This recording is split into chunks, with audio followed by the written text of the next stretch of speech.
So first and foremost, welcome everybody, and thanks very much for joining us this afternoon. I hope you're all well. Joining us on this webinar, which is focused on the new Level 2 Adult Social Care Certificate. Firstly, just to say that this webinar is aimed at employers. So if you're an employer in social care with a social care workforce, this is intended for you. We did hear on the grapevine that there might be some learners who were interested in taking the course themselves. So if that is the case, if any of you are potential or aspiring learners, we would suggest joining us for a different webinar, which is focused on learners, which we are running on Tuesday, the 29th of October. And we can share, we've got a link, Mark, I think we can share in the chat if that does apply to anyone here. Yes. So the purpose of today is for employers to give you an overview of the new qualification, the benefits, the funding arrangements, share the information that we have on that. Before we dive into that, just a quick introduction to Mark and to myself, and I'll hand over to Mark to start with you.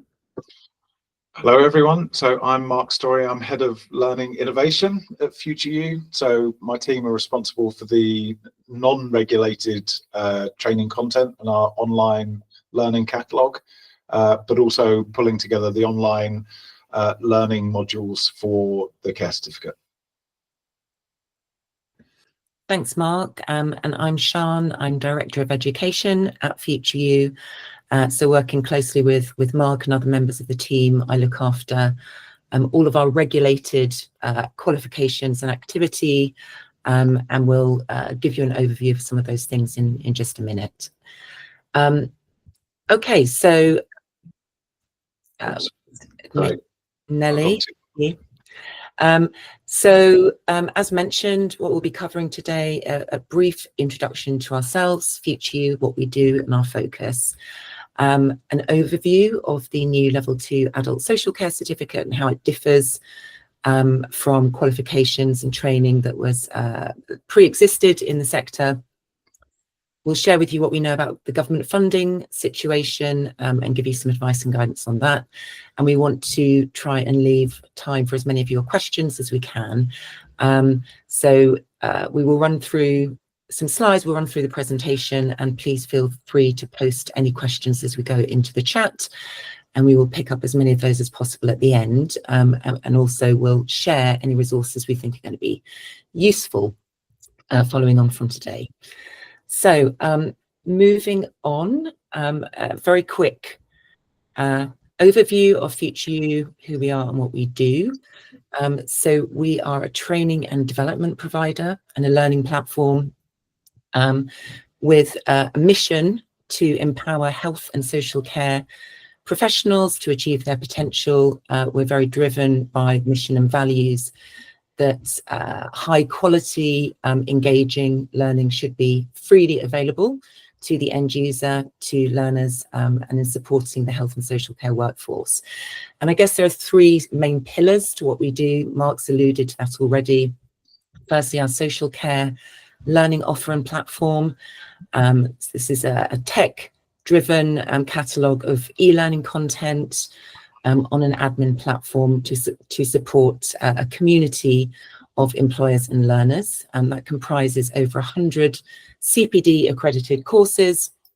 As an employer, you can ensure your workforce have the most up-to-date training, that you're compliant. That's both mandatory and non-mandatory training requirements.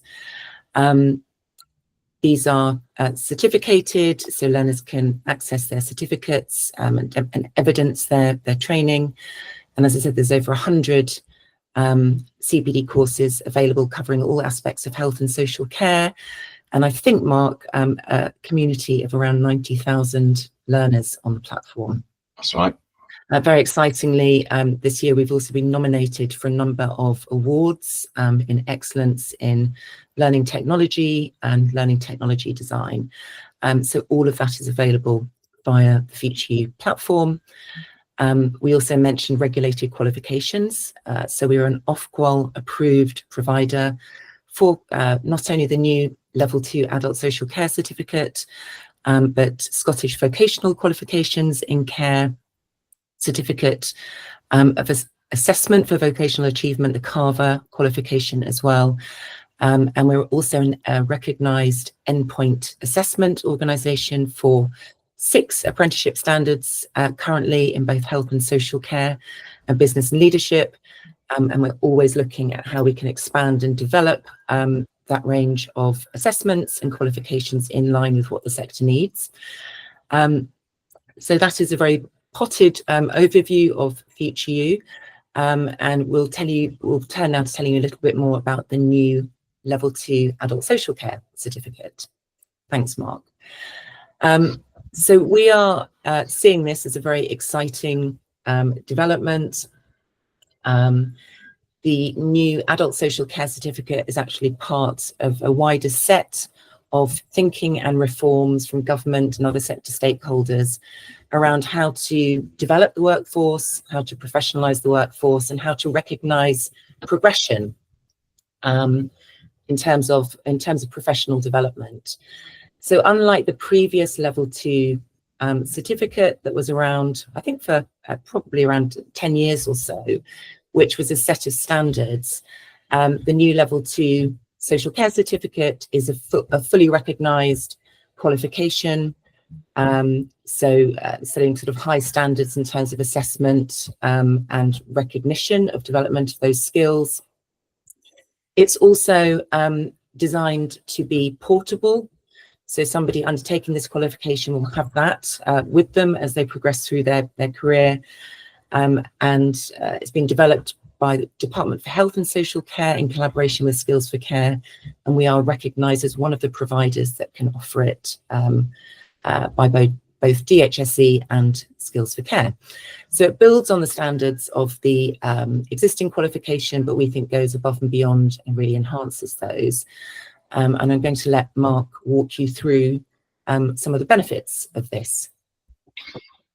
Thank you, Chan. So I'm sure that all of you will be familiar with the benefits generally of learning and training and qualifications, but thinking about the care certificate specifically, so it's designed to be an entry-level qualification for people working in adult social care.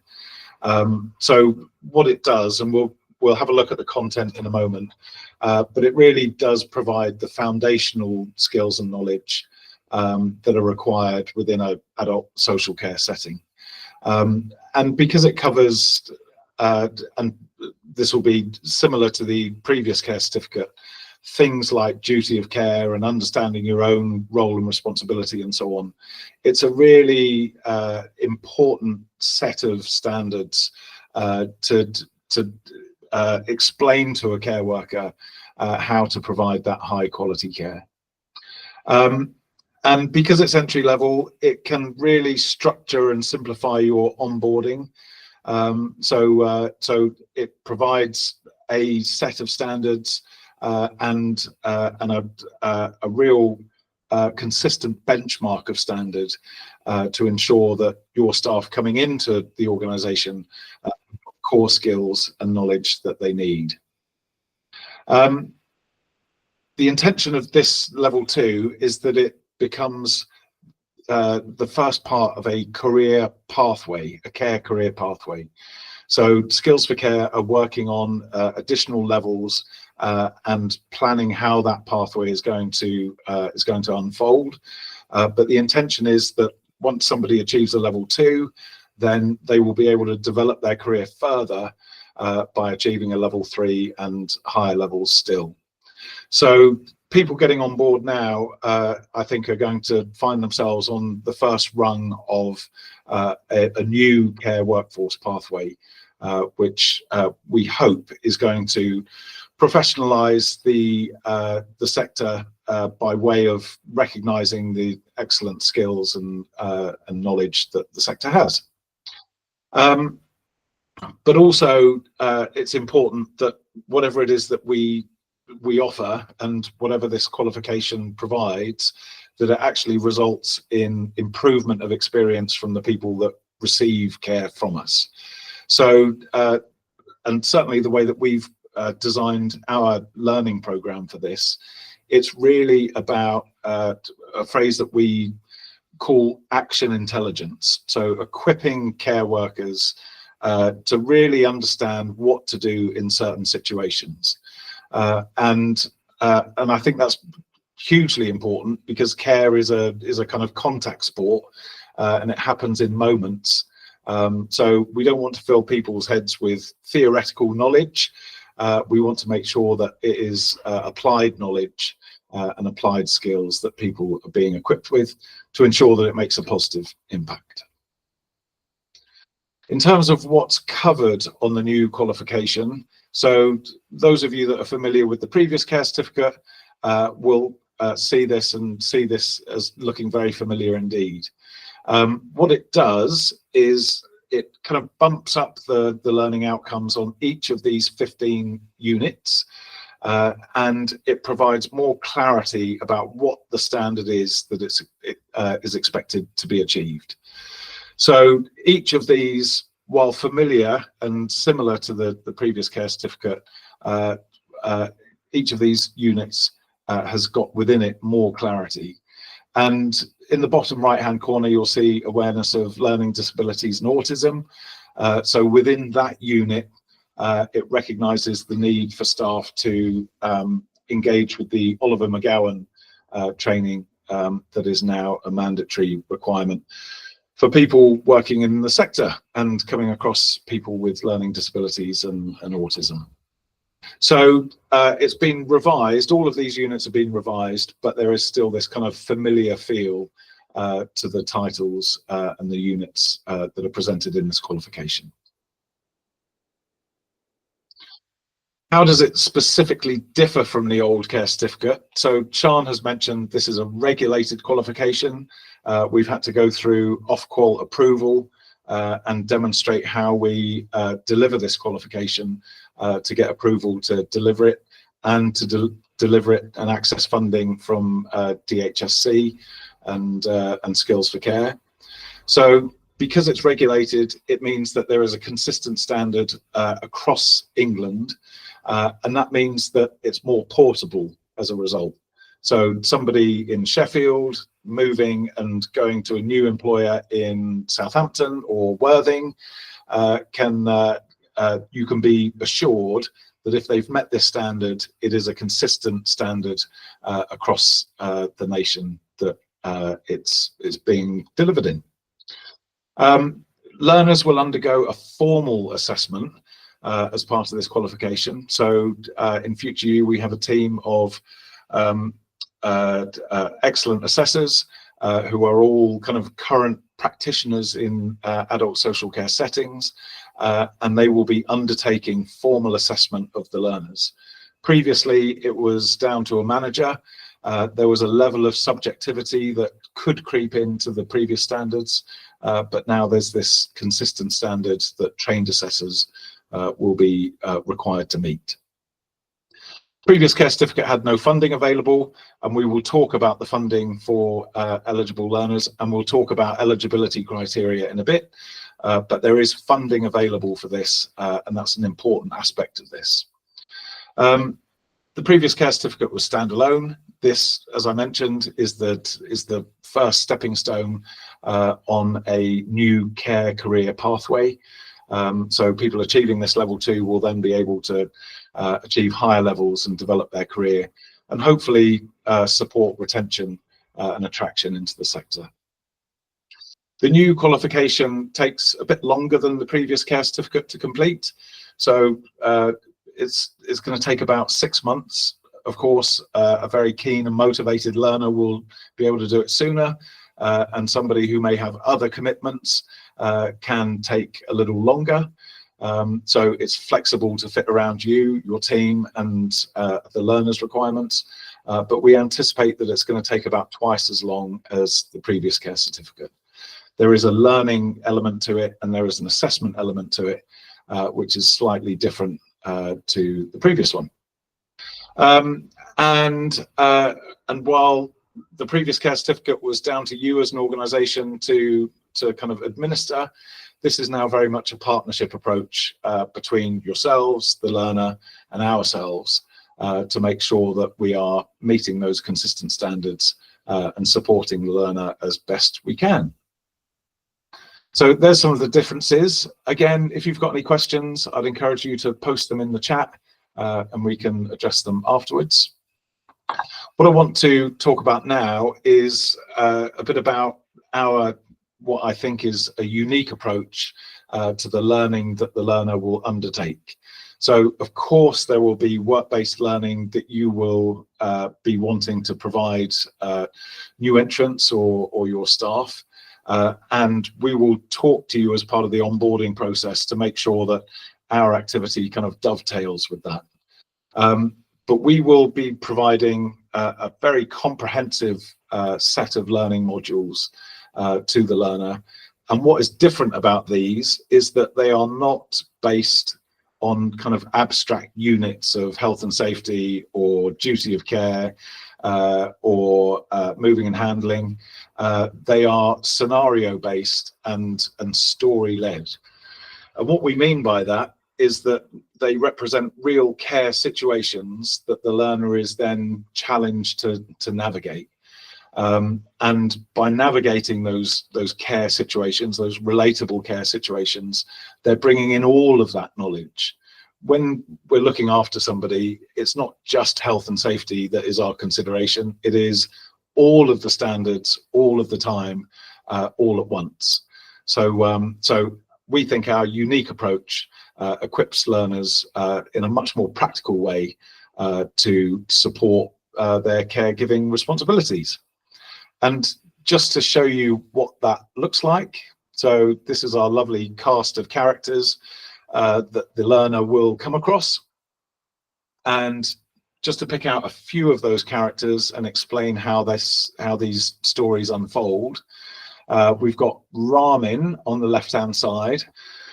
Ramin is the kind of the guide for the learner. So he's the person that will introduce all of the different people that the learner will be expected to provide care for. He will be providing feedback on how that care, the decisions about that individual's care are made, and he will be giving instruction as well. So Ramin is really the care expert in our stories, who will be guiding the learner throughout. And then to give you two examples of characters that the learner will be caring for. So Kessia in the middle there, she is a young adult. She is in a wheelchair and she has epilepsy and she experiences incontinence. And she is also fed through a peg. And she's a very outgoing social person. She loves fashion. She likes to go out and meet her friends. And your challenge is to enable her to do those things. But she also experiences some mental health issues. And as a result of that, she can self-harm.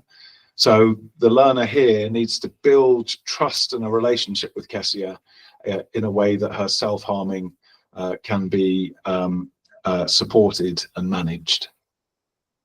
And Major Bingley on the right-hand side is showing early signs of dementia. He is the main carer for his sister. And in this story, while you're caring for his sister, there is a safeguarding issue about how effective her ongoing support from her brother is. And you need to, again, manage that very sensitive situation of dealing with Major Bingley, communicating in a way that he understands, and making sure that you understand how to manage that situation.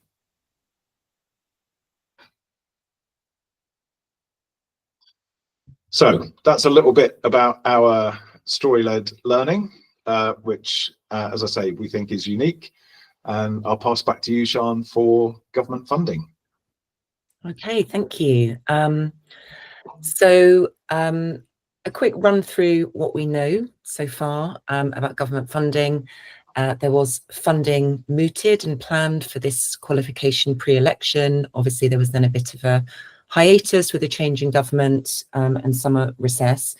So in fact, it was only September that DHSE confirmed that there would be some funding available for the remainder of this financial year. That's what we have confirmed so far. So not necessarily an indication about ongoing plans beyond March 2025, but confirmation that there is currently some funding available for employers to access. It's only employers who can claim the funding, for employers who are eligible, and that is being administered on behalf of DHSE through the NHS Business Services platform. And we'll talk a little bit more about that. So some of the key points, this funding is being taken from a learning and development support funding pot. In terms of eligibility, it's for the training and development for both CQC regulated and non-regulated care staff in care settings. It's for staff who are directly employed by their employers, so only employers who directly employ staff can claim for the funding. And employers also need to be registered on the adult social care workforce data set. So those are some of the key eligibility criteria that employers need to demonstrate. Now, as I mentioned, there is a sort of notional deadline that's been put in this funding of 21st of March 2025. We don't know exactly whether there will be a cap on individual employers. So, for example, larger employers who have lots of staff, whether there will be any cap put on the amount of funding that they can claim for. What we're hearing anecdotally so far from employers that have started this process is that actually kind of getting onto the platform and starting to make the claim is a good idea, given the kind of time-bound nature of this. So we'll talk a little bit more about that.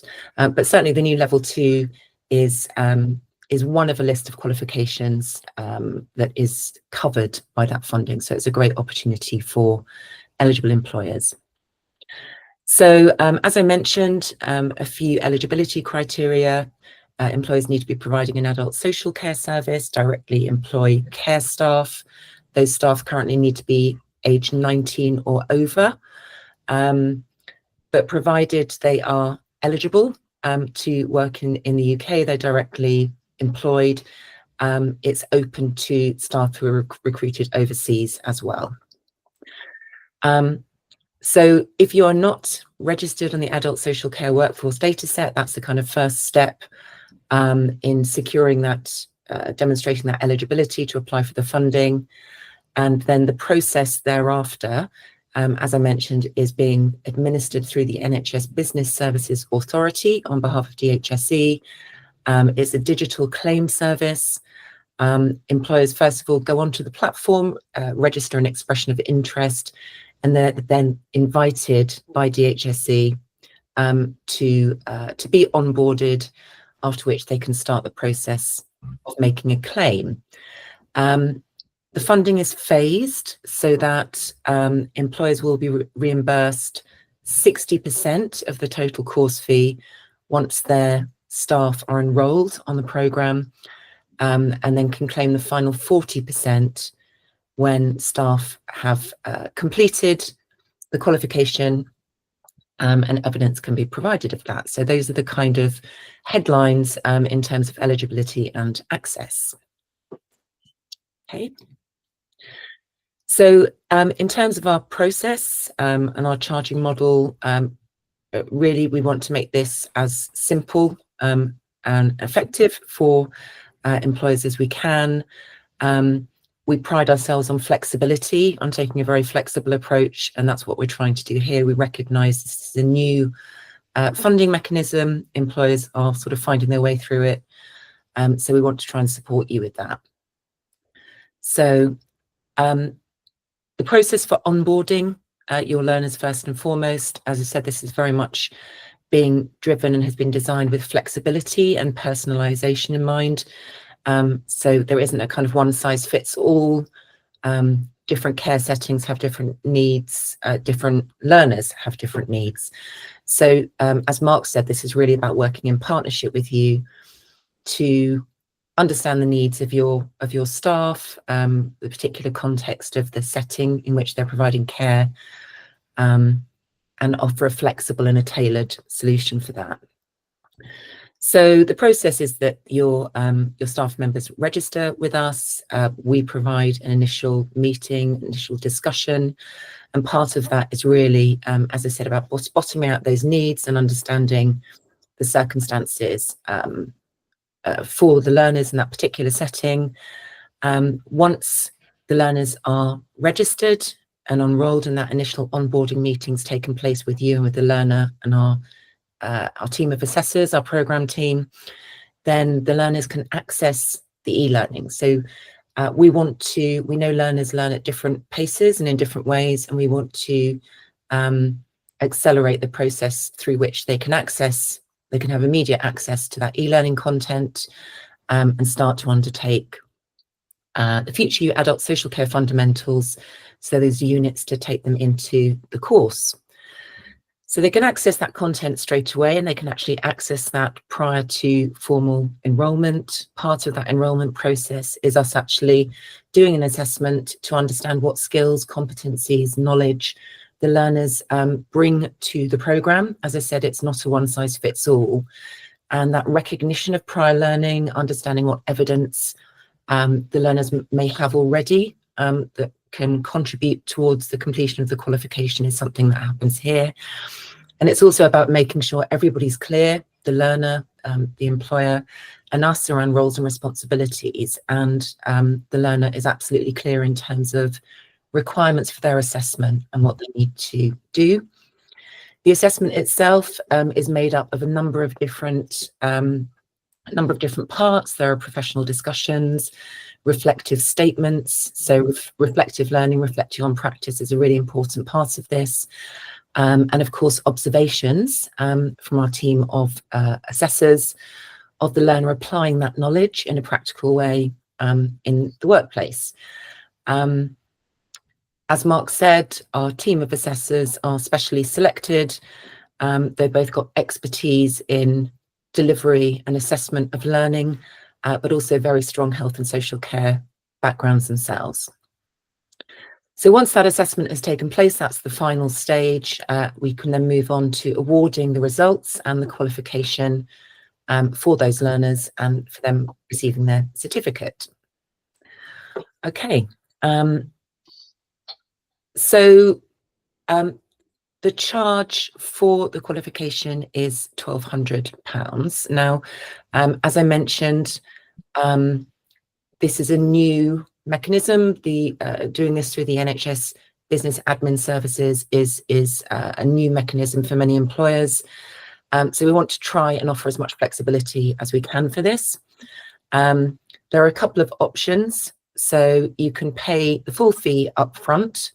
There are then no time restrictions on your employees starting the assessment. So if you have employees who you think might be ready to crack on with the assessment sooner than others, then you can do this. They're enrolled, and you can immediately start the process of claiming that initial 60% from the government. The second option, if you're perhaps less sure about how long navigating the business admin platform will take, I mean, as I said, we've heard anecdotally from a few employers it's actually been quite quick. But if for any reason you're less certain about that, you're not quite sure how long it will take or how much preparation time your learners will need, there's also a second option to pay an initial registration fee to secure your place. Your employees can start their journey. They have access to all of the e-learning content while you're getting onboarded onto the NHS Business Services Admin platform. And when you're ready, you can enrol your employees to trigger that first 60% claim. Now, we've said here ends 18th of October. I think actually, Mark, we can probably extend this to the end of the month. We have said to employers who want to register with us that we can actually waive that registration fee. So there are no barriers to people actually just getting their learners onboarded and getting started with the content. So as I said, really a range of options there, and that's about giving you as much flexibility as we can. Okay, so Mark's given a really nice overview of our content, our story-led approach to learning. There are a number of other reasons why, excuse me, why we think it's a good idea to partner with us. It's not just about the kind of innovation in the content.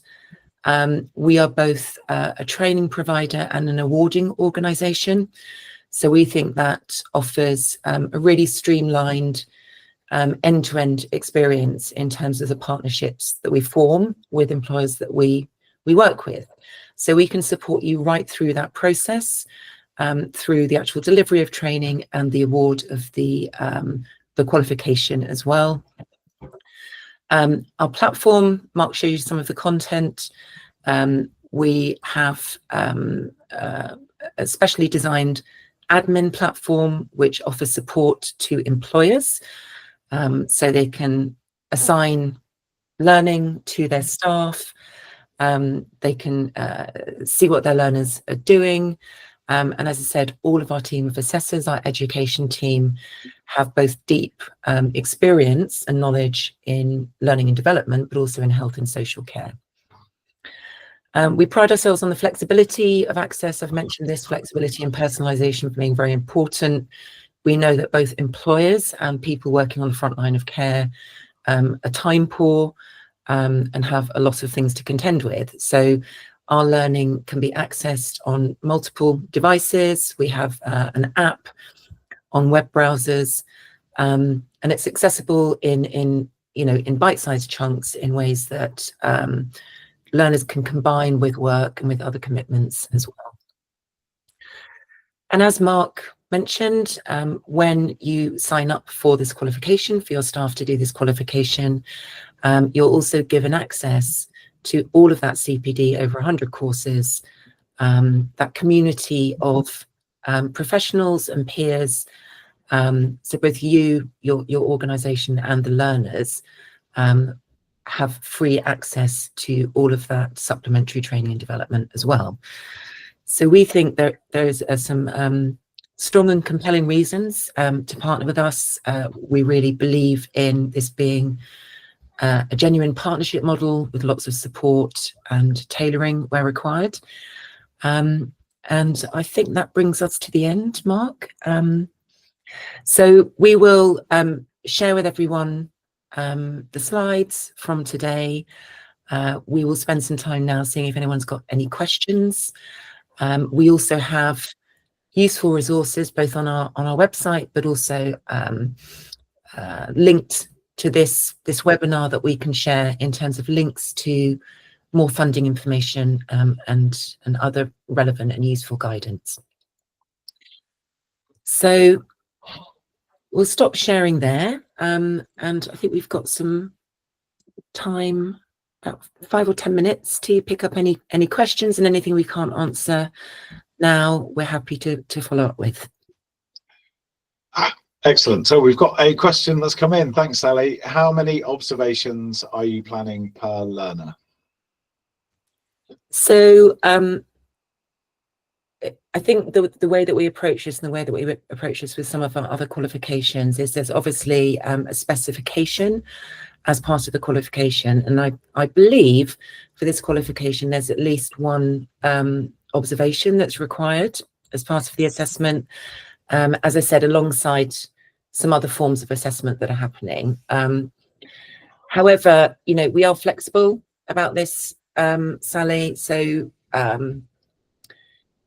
if there is a learner who, for example, has access arrangements, who needs reasonable adjustments, who needs additional support, that's very much something we would look to scope out in those initial onboarding conversations. Hopefully that helps. Nelly. Hi, hello. I actually have a couple of questions. That's why I just didn't type in. So first question is that you know, at the moment, I think the CQC came up with a replacement of the statutory training, and it's leaving up to the discretion of the, there was some sort of a new regulation. How is this going to work with that, you know, is it going to be replacing the statutory training altogether, and then we kind of do additional person-specific training? How is this new way of care certificate is going to sort of substitute? Is this the way of the substitute, or is this just purely replacing the care certificate assessment that we do currently? So I think I can answer that. At the moment, it's not replacing the previous care certificate. They both still exist, but I know that Skills for Care are undertaking some work to look at the whole landscape of mandatory, statutory training and qualifications generally. So over the coming year or so, Nelly, or maybe 18 months, I think there's going to be a kind of clarification of what is statutory, what is mandatory, and what are the recommended qualifications. So they're not there yet. Both things exist, which is not great. This is not mandatory. This is a recommendation from Skills for Care.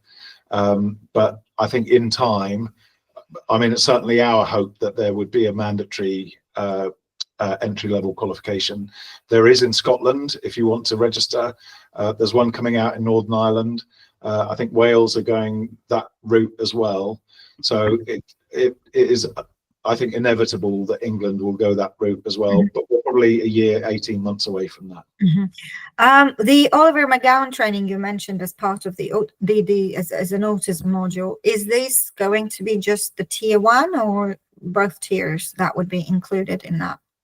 So if your staff require both tiers, then both tiers would be included. But if they only require tier 1, then only tier 1 would need to be provided. So it will depend on your staff and your service users. Right. And coming up to my third question, there's more. I'm just probably I limited it to 3. Is the platform working with any other LMS platforms? For example, we try to keep it strictly within our own LMS platforms. Often we get ACCI files, SCORM files, and get just the direct link to kind of single sign-on. How is this going to work with sort of other platforms, learning platforms? So at the moment, we are asking learners to join our platform. But if you've got an existing learning management system, then I think that's a conversation we can have about embedding our learning content onto your system. So we're very flexible about that, and we can have that conversation separately. We haven't got a kind of slide that covers how we do that. It would be through conversation between us. Have you got an existing learning management system then? Yes, we do. We have Calidus at the moment. Right. Okay. So this would work very well on that, and yeah, we can have that conversation about embedding it into your platform. Okay. Brilliant. Thank you so much. Okay. Thank you, Nelly. Thanks. Any other questions? Thank you, Steve. Thank you, Steve. Lovely. Well, what we will do, Raisa, I will send the link out for the learner webinar after this to everyone. And we'll follow up with an email, as Sian said, with a copy of the slide deck and some useful links for the funding as well. Okay. Thank you very much. Thank you, everyone. Thank you, everyone. Enjoy the rest of your day. Thank you. Thank you. Thanks. Bye-bye. Bye.